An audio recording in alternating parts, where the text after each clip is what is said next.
इस वीडियो में DElEd second year का पेपर S1 का यूनिट 4 विकसित विद्यालय समुदाय और सामाजिक बदलाव में नवाचार से बनने वाले 4-5 इम्पोर्टेंट क्वेश्चन का डिस्कशन किया जाएगा, जिससे पूरा यूनिट समाप्त हो जाएगा। चलिए शुरू करते हैं।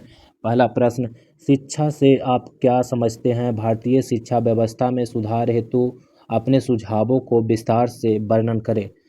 शिक्षा का अर्थ, शिक्षा शब्द संस्कृत की छिस धातु से बना है, जिसका अर्थ है सीखना या सिखाना। अंग्रेजी में इसे एडुकेशन कहते हैं, जो लैटिन के एडुकेयर से निकला है, जिसका अर्थ है अंदर से बाहर निकालना।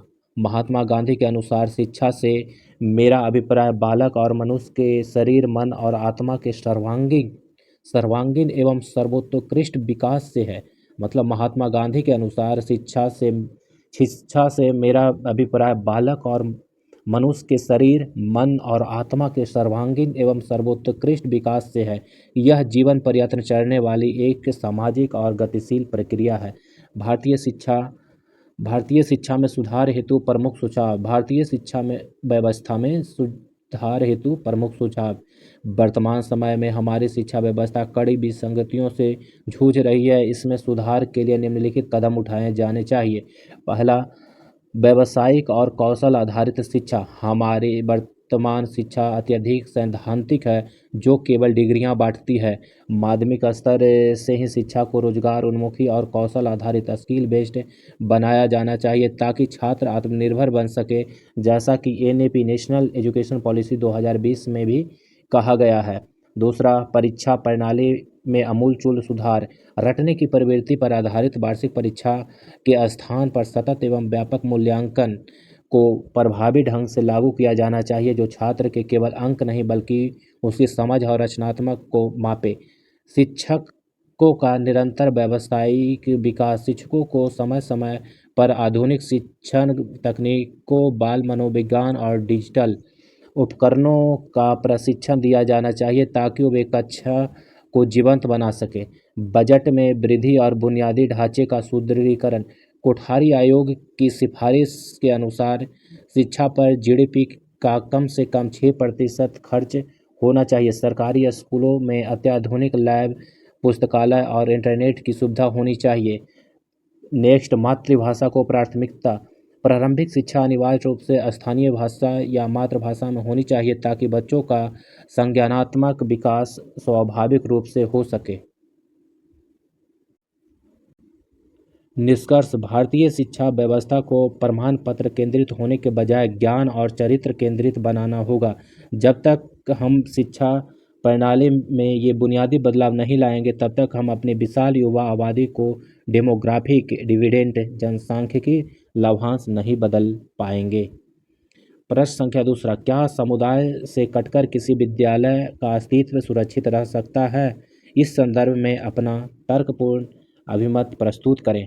मेरा अभिमत, नहीं, समुदाय से कटकर किसी भी विद्यालय का अस्तित्व न तो सुरक्षित रह सकता है और न ही वह अपने वास्तविक उद्देश्यों को प्राप्त कर सकता है। विद्यालय और समुदाय, स्कूल एंड कम्युनिटी, एक ही सिक्के के दो पहलू हैं। विद्यालय समाज का एक सक्रिय अंग है और जॉन डेवी के शब्दों में विद्यालय समाज का एक लघु रूप है।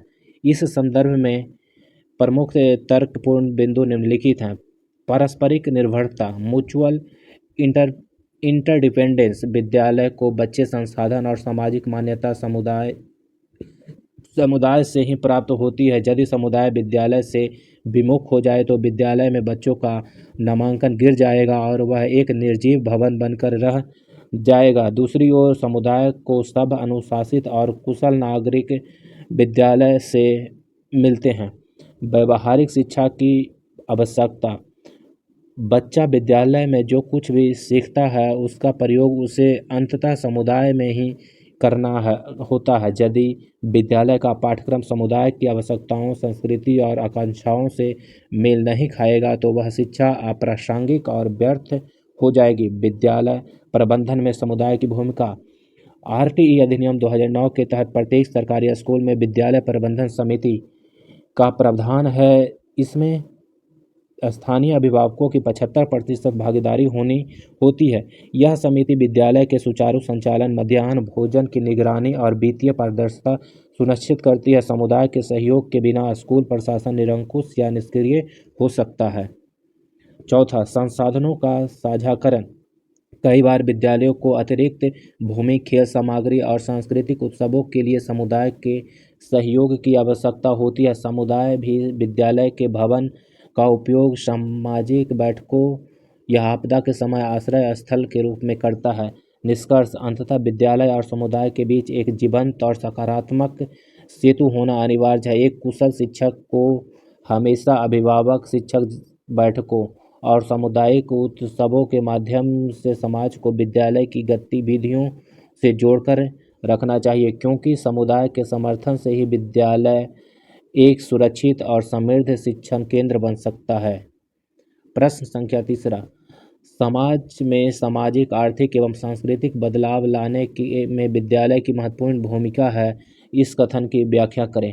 कथन की व्याख्या: विद्यालय केवल 4 दीवारों का ढांचा नहीं है जहाँ का कहरा सिखाया जाता है, बल्कि यह एक सामाजिक चेतना केंद्र है और परिवर्तन के अभिकर्ता, एजेंट ऑफ चेंज है।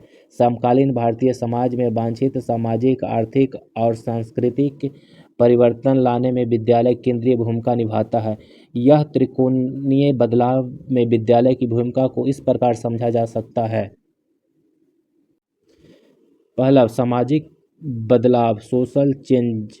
विद्यालय समाज में व्याप्त रूढ़ियों, जातिवाद, छुआछूत और लैंगिक असमानता को तोड़ने का सबसे बड़ा केंद्र है। जब विभिन्न पृष्ठभूमियों के बच्चे एक साथ बैठते हैं, खाते हैं और खेलते हैं, तो उनके भीतर सामाजिक समरसता, बंधुत्व और लोकतांत्रिक मूल्यों का बीजारोपण होता है। विद्यालय बाल विवाह और बाल श्रम जैसी कुप्रथाओं के खिलाफ सामाजिक चेतना जगाता है। आर्थिक बदलाव, इकोनॉमिक चेंज। शिक्षा के माध्यम से विद्यालय विद्यार्थियों को ज्ञान, तार्किक क्षमता और विभिन्न कौशल प्रदान करता है।